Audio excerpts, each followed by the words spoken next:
السلام عليكم.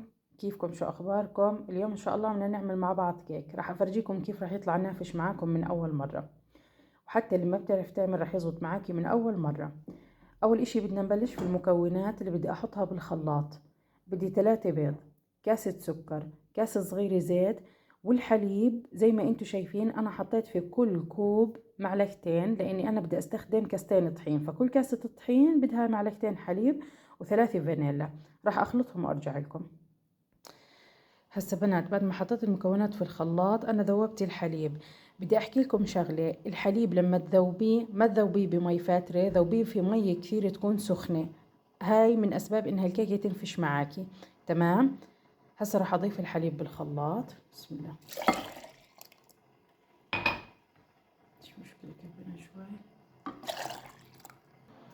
هسا هيك بعد ما خلطت بالمكونات اللي بدي اياها بالخلاط، رح نيجي للمكونات الجافة. طبعا انا هون بدي استخدم كوبين طحين معاهم 3 بيكنج باودر بس.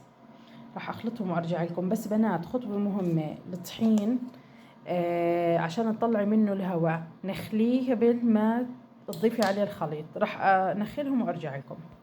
وهسا هيك بعد ما نخلت الطحين رح اضيف 3 بيكنج باودر، وبنات رشة ملح صغيرة. هسا بدنا نخلط المكونات الجافة كثير منيح.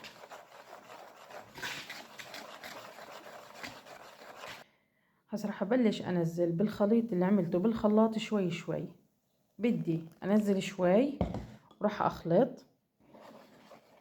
اذا حسيت ما تنزلي بالخليط مرة واحدة، عشان لا بدنا القوام يكون كثير خفيف ولا كثير سبيك.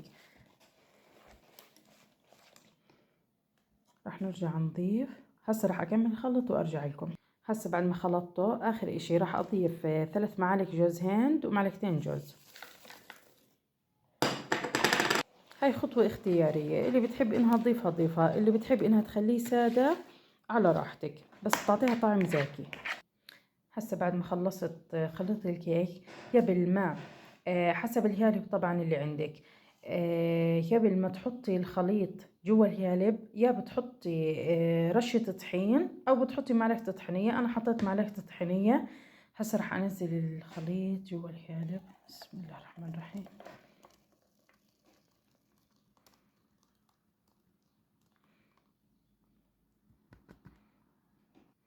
هسا هيك بعد ما حطيته بدنا عشان نطلع منه الهواء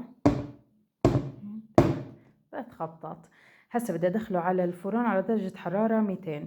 اذا انتي فرنك بتحسي انه على درجة حرارة 200 اعلى، بتقدر انك تقللي الحرارة. تمام. هسا بدي ادخله على الفرن، بس اطلع بفرجيكم.